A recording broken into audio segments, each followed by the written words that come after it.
ఈ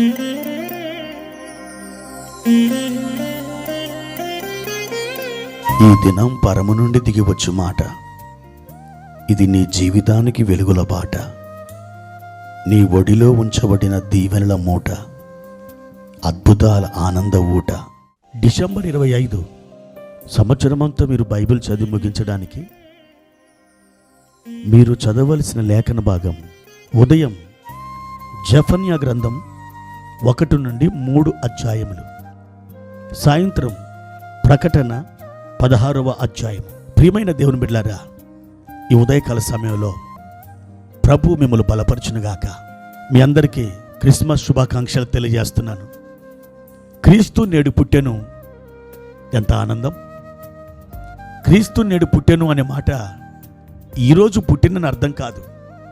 ఆ రోజున ఆయన పుట్టిన విషయాన్ని దేవుని వాక్యంలో రాయబడింది. ఉన్నది ఉన్నట్టుగా మనం ఆ వాక్యాన్ని చదువుతున్నాం. ప్రియ దేవుని బిడ్డలారా, ఆనాడు క్రీస్తు పుట్టాడు, ఈనాడు నీ హృదయంలో ఆయన పుట్టాలి, ఆయన అవతరించాలి, ఆయన నీలోకి రావాలి. క్రీస్తు లేని క్రిస్మస్ అది వ్యర్థమైన క్రిస్మస్. క్రీస్తు ఉన్న క్రిస్మస్ అది ఆనందకరమైన అర్థవంతమైన క్రిస్మస్. ఈ రోజున మీరు కేవలం క్రీస్తు లేకుండానే మీరు సెలబ్రేట్ చేసుకుంటున్నారేమో, అయితే అది వ్యర్థమని నేను మీకు తెలియజేస్తున్నాను. ఒకసారి అమెరికా దేశంలో ఒక ఉన్నతమైనటువంటి కుటుంబం నివసిస్తూ ఉండేది. వారికి పిల్లలు లేరు. ఆ భార్యాభర్తలు చాలా కాలం పిల్లల కొరకు ఎదురు చూశారు, కానీ వాళ్ళకి పిల్లలు కలగలేదు. వారు ప్రభువుని సొంత రక్షకునిగా అంగీకరించారు. ఆ తర్వాత ఈ భార్యాభర్తలు ప్రతి ఆదివారం మందిరానికి వెళ్ళడం, పరిచర్య చేయడం, దేవునికి ప్రార్థన చేయడం, ఈ విధంగా చేస్తుండేవారు. అద్భుతం! దేవుడు వారి ప్రార్థన విన్నారు. వారికి దేవుడు ఒక సంతానాన్ని ఇచ్చాడు. ఒక పాప జన్మించింది. ఆ పాప సంవత్సరం నాటికి మొదటి జన్మదినం చాలా గొప్పగా అద్భుతంగా జరిగించాలని ఆశపడిన ఈ దంపతులు అందరికీ ఆ పాప యొక్క మొదటి జన్మదినానికి అందరినీ ఆహ్వానించారు. బాగా చలి పెడుతుంది, చలిగా ఉన్న ప్రదేశం, అందరూ వస్తున్నారు. ఈ పాప ఏడుస్తూ ఉంటే ఆ తల్లి ఆ పాపను ఎత్తుకొని ఊరడిస్తూ ఆ ఉయ్యాలలో పడుకోబెట్టింది. ఆ పాప నిద్రపోతుంది. ఈలోపు దూర ప్రాంతం నుండి ఒక వృద్ధురాలు కారులో వచ్చింది. చాలా చలిగా ఉంది. తాను ధరించుకున్న ఆ ఊలెన్ బ్లాంకెట్ తీసి నేను ఎక్కడ తగిలించాలి అని చూసింది, కానీ ఎక్కడ లేదు. ఆ ఉయ్యాలలో పాప నిద్రపోతుంది. ఆ పాప మీద ఒక బ్లాంకెట్ కప్పింది. నాకంటే ముందుగా ఎవరో వచ్చి ఈ బ్లాంకెట్ ఇక్కడ వేశారనుకొని ఆమె తన బ్లాంకెట్ ఆ పాపను చూడకుండా ఆ పాప మీద కప్పబడిన బ్లాంకెట్ మీద తన బ్లాంకెట్ కప్పేసింది. తర్వాత ఇంకొకరు వచ్చారు, వాళ్ళ బ్లాంకెట్ కూడా అక్కడే వేశారు. ఇంకొకరు వచ్చారు, అలా వస్తూ తమ బ్లాంకెట్స్ అన్ని కూడా ఆ పాప మీద కుప్పగా వేస్తున్నారు. ఈ లోపున దైవజనుడు వచ్చేసి ఈ బర్త్డే జరుపుకుంటున్నటువంటి పాప ఎక్కడని అడిగాడు. అప్పుడు ఆ తల్లి గుర్తొచ్చింది.